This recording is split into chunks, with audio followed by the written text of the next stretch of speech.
بسم اللہ الرحمن الرحیم. کل بات آئی تھی دولت دنیا کا مصرف، دنیا کی دولت کہاں پر خرچ کرنی چاہیے. حضرت ابو کبشہ انصاری رضی اللہ تعالیٰ عنہ کی روایت کہ 3 باتیں آپ صلی اللہ علیہ وسلم نے قسم کھا کر ارشاد فرمائی تھی، اور ایک بات اور ذکر فرمائی تھی کہ اس کو یاد کرو، محفوظ کرو. تو 3 باتیں کہ صدقے کی وجہ سے مال کم نہیں ہوتا. دوسری بات کہ اگر کسی پر ظلم ہو اور وہ صبر کرے تو اللہ تعالیٰ اس کی وجہ سے عزت بڑھاتے ہیں. اور تیسری بات کہ جو مال کی بڑھوتری کے لیے سوال کا دروازہ کھولتا ہے، یعنی سوال کرتا رہتا ہے، اللہ تعالیٰ اس پر فقر کا دروازہ کھول دیتے ہیں، اس کا فقر کبھی بھی ختم نہیں ہوگا. آگے اب دیکھتے ہیں. اس کے بعد آپ صلی اللہ علیہ وسلم نے فرمایا، اور جو بات ان کے علاوہ تم سے بیان کرنا چاہتا ہوں جس کو تمہیں یاد کر لینا اور یاد رکھنا چاہیے، وہ یہ ہے کہ دنیا 4 قسم کے لوگوں کے لیے ہے. بڑی اچھی بات ہے. حسن نیت کی بنیاد پر آدمی کو بہت زیادہ ثواب ملتا ہے. یہ اس کی ایک مثال ہے. ایک وہ بندہ جس کو اللہ تعالی نے مال دیا ہے اور صحیح طریقے زندگی کا علم بھی اس کو دیا ہے.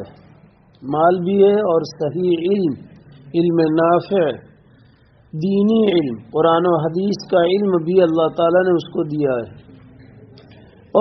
پس وہ اس مال کے صرف و استعمال میں اللہ تعالیٰ سے ڈرتا ہے اور اس کا ذریعہ صلہ رحمی یعنی عیزہ و اقارب کے ساتھ سلوک کرتا ہے، اور اس میں جو عمل اور تصرف کرنا چاہے اللہ تعالیٰ کی رضا کے لیے ہی کرتا ہے. مال دیا ہے اللہ تعالیٰ نے تو اللہ کی رضا میں ہی وہ خرچ کرتا ہے.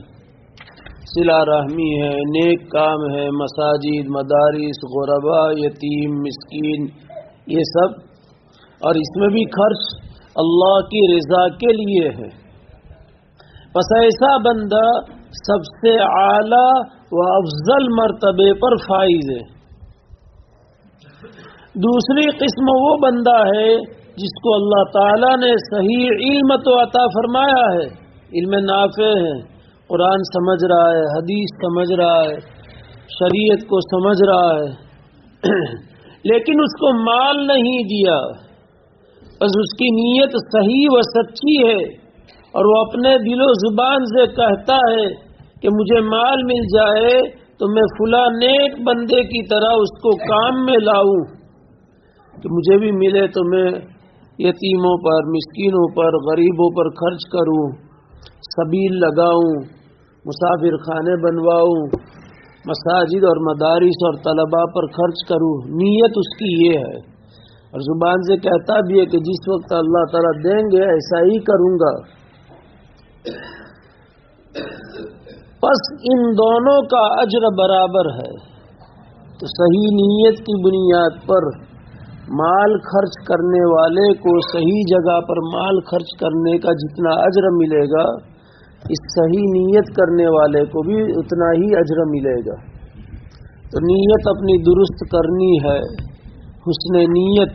اسی لیے نیت المومن خیر من عملی، کہ مومن کی نیت اس کے عمل سے بھی بسا اوقات آگے اس کو لے جاتی ہے. یہ اس کی مثال ہے. تیسری قسم وہ لوگ ہیں جن کو اللہ تعالی نے مال دیا اور اس کے صرف و استعمال کا صحیح علم اور جذبہ نہیں دیا ہے. علم نافع بھی نہیں ہے اور مال خرچ کرنے کا صحیح جگہ پر جذبہ بھی نہیں ہے. علم ہوتا ہے لیکن جذبہ نہیں ہوتا، یا وہ نادانی کے ساتھ اور خدا سے بے خوف ہو کر اس مال کو اندھا دھند غلط راہوں میں خرچ کرتے ہیں. اس کے ذریعے صلہ رحمی نہیں کرتے، اور جس طرح اس کو صرف و استعمال کرنا چاہیے اس طرح نہیں کرتے۔ ایسے عیاشیوں میں، اب ناچ گانے کی مجلسوں میں، شراب کی مجلسوں میں، گناہوں کی مجلسوں میں، پس وہ لوگ سب سے برے مقام پر ہیں۔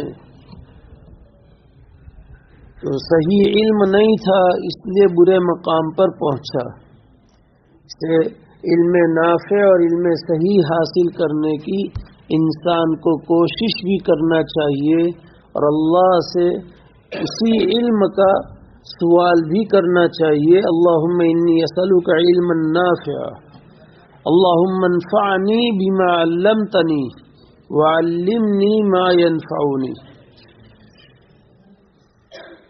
چوتھی قسم وہ لوگ ہیں جن کو اللہ تعالی نے مال بھی نہیں دیا اور صحیح علم اور صحیح جذبہ بھی نہیں دیا، بس ان کا حال یہ ہے کہ وہ کہتے ہیں کہ اگر ہم کو مال مل جائے تو ہم بھی فلاں عیاش اور فضول خرچ کی طرح اور اسی طریقے پر صرف کریں جس طرح یہ بدمعاش لوگ، یہ عیاشی میں مبتلا لوگ خرچ کرتے ہیں، اس طرح ہم بھی خرچ کریں۔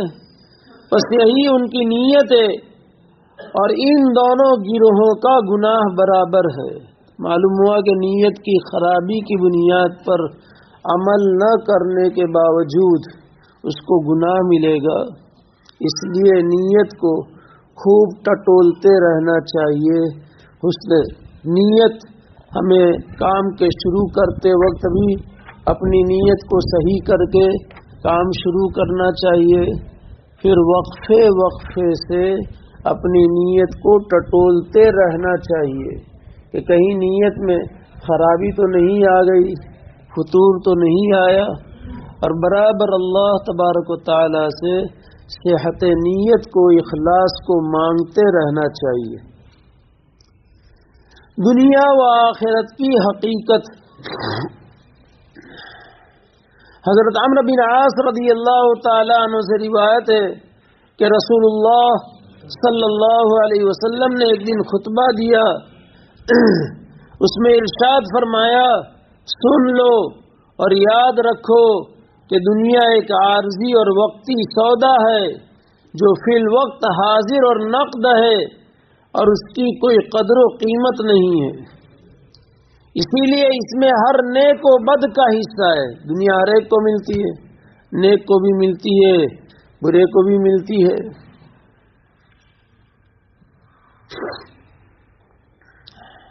اور سب اس سے کھاتے ہیں، اور یقین کرو کہ آخرت وقت مقررہ پر آنے والی ہے، یہ ایک سچی اٹل حقیقت ہے، اور سب کچھ پر قدرت رکھنے والا شہنشاہ اسی میں لوگوں کے اعمال کے مطابق جزا و سزا کا فیصلہ کرے گا۔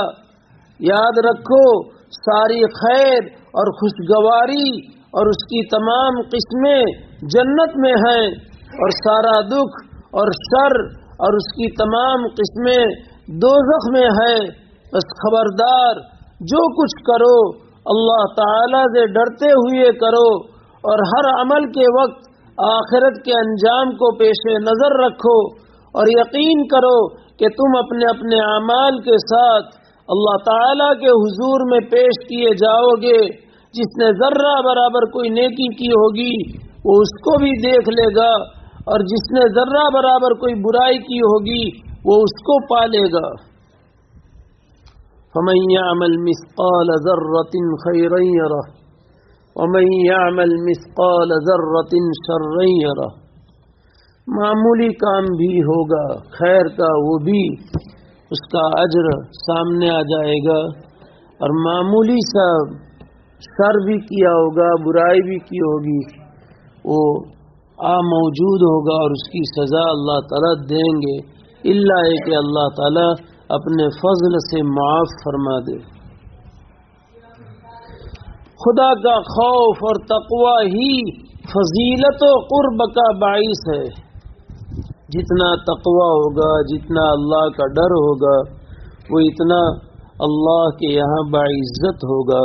ان اکرمکم عند اللہ اتقاکم، تقوی کی بنیاد پر عزت ہے اللہ کے یہاں۔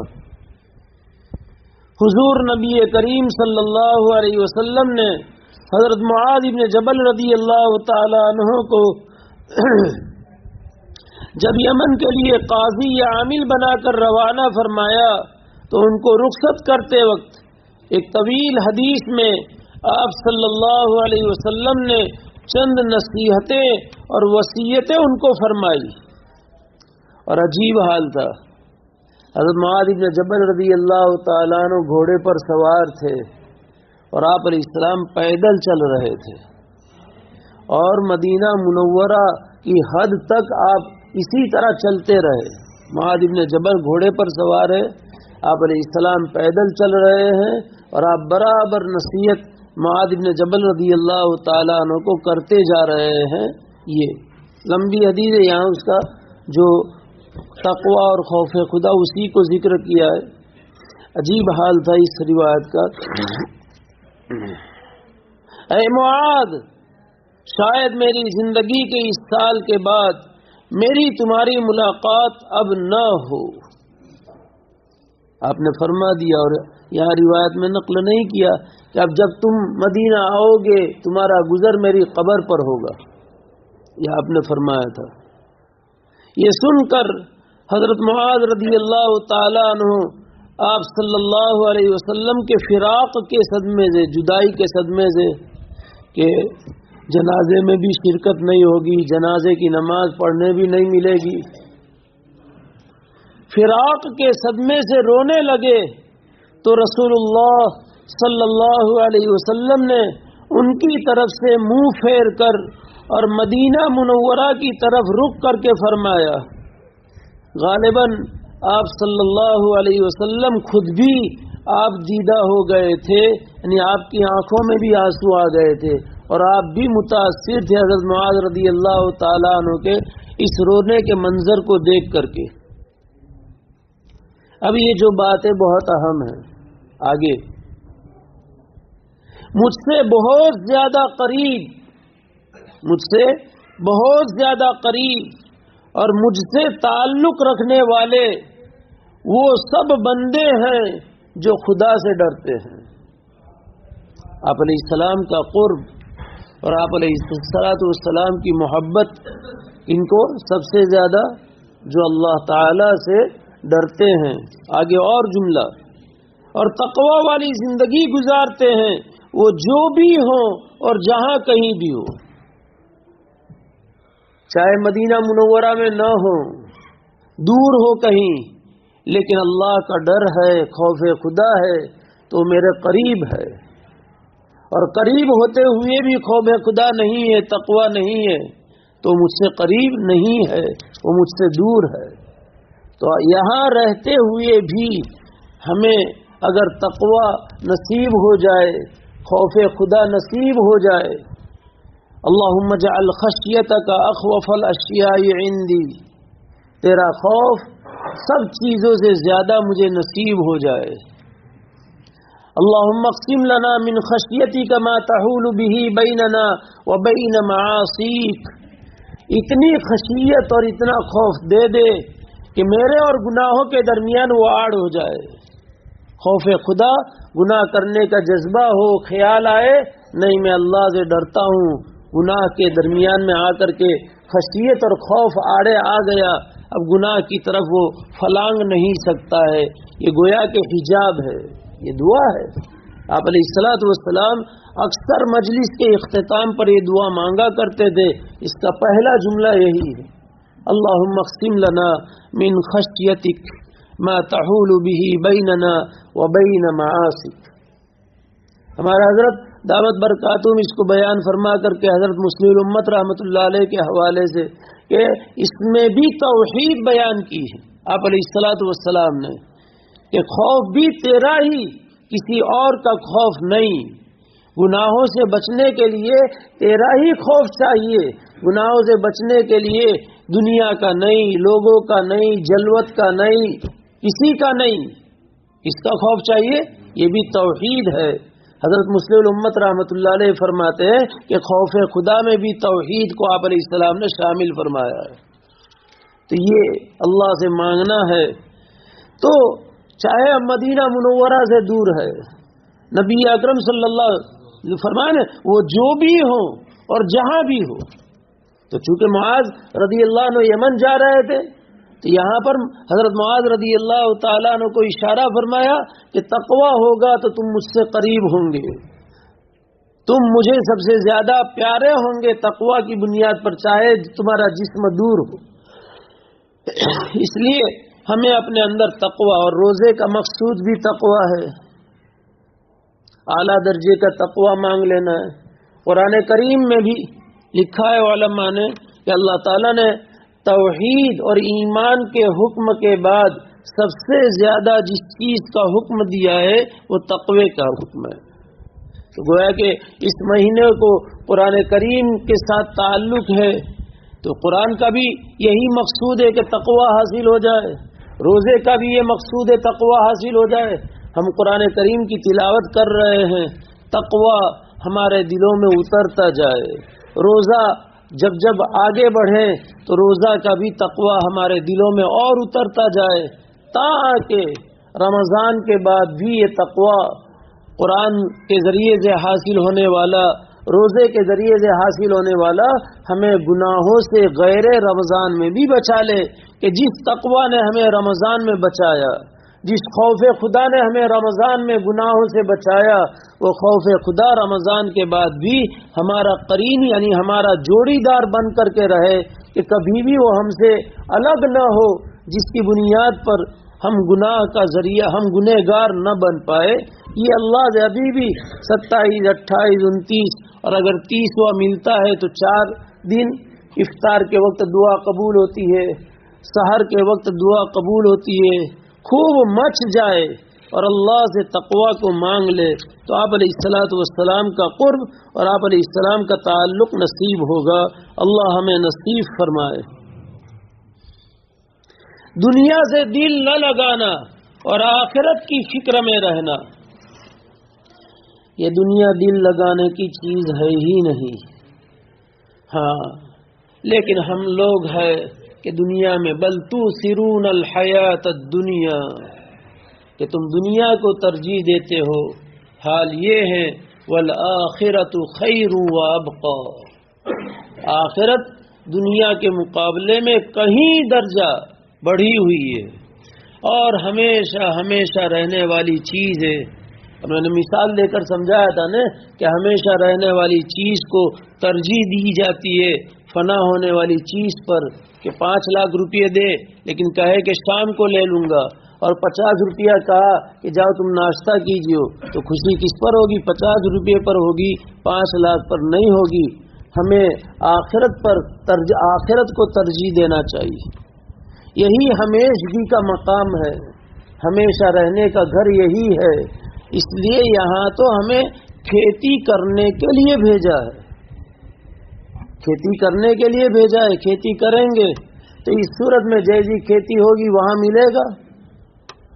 اچھا بیج بویا ہے تو وہاں اچھے نتائج اور اچھے پھل ملیں گے. اور ہنزل اور اسی طرح کیکر کے درخت کے بیج بوئے تو وہاں کانٹے ہی ملیں گے. اس لیے دنیا سے بے رغبتی، ضرورت کی چیزیں ضرورت کے طور پر استعمال کر لیا، پھر اس کے بعد اس سے دل لگانے کی کوئی ضرورت نہیں ہے. حضرت جابر رضی اللہ تعالیٰ عنہ سے روایت ہے کہ رسول اللہ صلی اللہ علیہ وسلم کا ایک کان کٹے مرے ہوئے بکری کے بچے پر گزر ہوا. چھوٹا بچہ جو 6 مہینے سے بھی کم کا، کان کٹا ہوا عیب دار، پھر مردہ کہ جس کی کوئی ویلیو نہیں، زندہ ہو تو چلو بھون کر کے سیک کر کے افطاری میں بھی کھا لے، لیکن یہ تو مردہ ہے جو کسی کام کا نہیں ہے. آپ صلی اللہ علیہ وسلم نے فرمایا کہ تم میں کون پسند کرتا ہے کہ مردہ بچہ اس کو 1 درہم کے بدلے مل جائے؟ 1 درہم میں. لوگوں نے عرض کیا درہم تو بڑی چیز ہے، ہم تو اس کو پسند نہیں کرتے کہ وہ ہم کو کسی ادنا سی چیز کے بدلے میں بھی ملے، معمولی درہم سے بھی کم چیز میں ملے، یہ بھی ہم کو کیوں مرا ہوا ہے، کان کٹا ہوا ہے، کوئی کام کا نہیں ہے۔ آپ صلی اللہ علیہ وسلم نے فرمایا، قسم اللہ کی، دنیا اللہ تعالی کے نزدیک اس سے بھی زیادہ ذلیل ہے جس قدر یہ تمہارے نزدیک۔ مچھر کے پر کے برابر بھی اگر دنیا کی حقیقت اللہ کے سامنے ہوتی تو کافروں کو ایک گھونٹ پانی نہ دیتا اللہ، لیکن کافروں کو ہم سے زیادہ مل رہا ہے۔ معلوم ہوا کہ اللہ کے نزدیک مچھر کے پر کے برابر بھی دنیا کی حقیقت نہیں ہے، اور ہم اس دنیا کو لیے بیٹھے ہیں۔ ہائے دنیا، ہائے دنیا، ہائے دنیا، دنیا کے پیچھے ہم دنیا کے نوکر اور چاکر بن کر کے پھر رہے ہیں، جبکہ دنیا کو ہمارے لیے پیدا فرمائی ہے اللہ تعالیٰ نے۔ تو دنیا کو ہمارے پاس آنا چاہیے، نہ کہ ہم دنیا کے پیچھے پڑے۔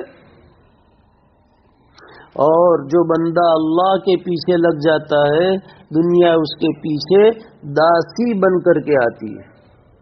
داسی کا لفظ میں جان بوجھ کر استعمال کرتا ہوں۔ داسی کا لفظ سمجھا کہ باندی کے لیے داسی کا لفظ ہمارے یہاں سمجھانے کے لیے۔ تو دنیا اتت کا دنیا وہی صاغرۃ، ذلیل بن کر کے تمہارے پاس دنیا آئے گی، لیکن شرط یہ ہے کہ ہم اللہ کے پیچھے ایسے پڑ جائے تو دنیا آئے گی۔ قاسم صاحب نانوتوی رحمۃ اللہ علیہ کی خدمت میں ایک آدمی تھیلی بھر کر کے پیسے لے کر کے آیا، حضرت نے قبول نہیں کیا، حضرت کی چپل میں رکھ کر کے چلا گیا۔ حضرت چپل پہننے کے لیے گئے تو اس کو لات مار کر کے ہٹا دیا کہ دیکھو دنیا اس طرح ذلیل بن کر کے آتی ہے اور پیروں میں ذلیل بن کر کے آتی ہے۔ تو یہ ہے واقعات، ہمیں پہلے ایسا بننا پڑے گا، تب جا کر کے دنیا ہمارے پاس آئے گی ذلیل بن کر کے۔ دنیا کو آنا ہی آنا ہے ہمارے پاس، کیونکہ اللہ نے ذمہ داری لی ہے، لیکن ہم دنیا کے پاس جائیں اور پھر دنیا ہمیں یہ دکھاتے ہیں، یہ تھمس اپ، تو دنیا یہ دکھاتی ہے کہ لے ٹھینگا، میں تو چلی، میں تیرے پاس نہیں آؤں گی، تو میرے پاس آنا چاہتا ہے تو۔ لیکن ہم اس کو ٹھینگا دکھائیں گے تو منت سمجھ، لے لو نے باپو جی، لے لو نے باپو جی، تم لوگے تو میرا کام بن جائے گا، ایسے آئے گی دنیا۔ اللہ حقیقت سمجھا دے۔ حضرت ابن مسعود رضی اللہ تعالیٰ عنہ سے روایت ہے کہ رسول اللہ صلی اللہ علیہ وسلم ایک چٹائی پر سوئے، پھر اٹھے تو آپ صلی اللہ علیہ وسلم کے بدن مبارک پر چٹائی کا نشان پڑ گیا تھا، کیونکہ اوپر کے جسم کی چادر اتر گئی تھی سونے میں۔ تو چٹائی، یہ ساگ کی جو چٹائی ہوتی ہے، کھجوری کی جو چٹائی ہوتی ہے، اس چٹائی پر سو جائے تو پیٹھ پر، اور آپ کا جسم مبارک تو گورا چٹا، تو اس کے اوپر نشان کے اثرات جلدی ظاہر ہوتے ہیں، تو نشان کے اثرات ظاہر ہوئے۔ ابن مسعود رضی اللہ تعالیٰ عنہ نے عرض کیا، یا رسول اللہ صلی اللہ علیہ وسلم، آپ ہم کو اجازت دیجئے کہ ہم آپ کے لیے بستر بچھا دیں اور بستر بنا دیں۔ آپ صلی اللہ علیہ وسلم نے فرمایا، مجھ کو دنیا سے کیا واسطہ، مال الدنیا، میری اور دنیا کی تو ایسی مثال ہے جیسے کوئی سوار چلتے چلتے کسی درخت کے نیچے سایہ لینے کو ٹھہر جائے، پھر اس کو چھوڑ کر آگے چل دے، تو تھوڑی دیر چادر بچھا کر کے سو جاتا ہے، چادر ہو تو، چادر نہ ہو، آپ نے دیکھا ہوگا یہ تعمیرات میں جو مزدور کام کرتے ریتی کے ٹیلے پر سو جاتے ہیں نا، آرام سے، بہترین دوپہر کو قیلولہ کرنے کے لیے، تو وہیں پر سو جائے۔ حضرت ابو ہریرہ رضی اللہ تعالیٰ عنہ سے روایت ہے کہ رسول اللہ صلی اللہ علیہ وسلم نے فرمایا، کثرت سے یاد کیا کرو لذتوں کو قطع کرنے والی چیز، لذتوں کو توڑنے والی چیز یعنی موت کو۔ اکثروا ذکر ہادم اللذات الموت، موت کو کثرت سے یاد کرو۔ میں نے پہلے بھی بتایا، اللہم بارک لنا فی الموت وفیما بعد الموت، ہر نماز کے بعد 5 مرتبہ پڑھ لے، دن میں 25 مرتبہ ہو جائے گا، مرے گا شہید مرے گا۔ عبداللہ ابن عمر رضی اللہ تعالیٰ عنہما سے روایت ہے کہ رسول اللہ صلی اللہ علیہ وسلم نے فرمایا، موت تحفہ ہے مومن کا، فائدہ سو تحفہ سے خوش ہونا چاہیے، اور اگر کوئی عذاب سے ڈرتا ہو تو اس سے بچنے کی تدبیر کرے، یعنی اللہ اور رسول صلی اللہ علیہ وسلم کے احکام کو بجا لائے، کوتاہی پر توبہ کرے۔ انسان کی طبیعت انس سے بنی ہوئی ہے، اور جہاں اسے انس ملتا ہے وہاں پر اس کی طبیعت لگتی ہے۔ تو آخرت کو ہم نے اجاڑا ہے اور دنیا کو آباد کیا ہے، اس لیے دنیا میں ہمارا جی لگتا ہے اور آخرت سے ڈر لگتا ہے۔ اگر آخرت کو ہم نے آباد کر لیا ہے اور دنیا کو اجاڑا ہے تو یہاں سے جانے میں کوئی ڈر نہیں، چلو ابھی تیار ہے، ملک الموت ابھی آوے تو تیار ہے، چلو، اس لیے کہ آخرت کو انہوں نے لہلہاتے باغ میں تبدیل کر دیا ہے، مدہامتان، گھنے درختوں والی جنت تیار کر دیے، روزانہ 2000 2500 3000 درخت لگاتا ہے جنت میں، تو پھر وہ تیار ہو جائے گا۔ بات یہ ہے اللہ تبارک تعالیٰ دنیا اور آخرت دونوں کی حقیقت سمجھا کر کے دنیا سے بے رغبتی اور آخرت کا شوق ہم سب کو نصیب فرمائے، آمین۔ سبحان اللہ و بحمدہ، سبحانک اللہم و بحمدک، نشہد ان لا الہ الا انت، نستغفرک و نتوب الیک۔ سبحان ربک رب العزت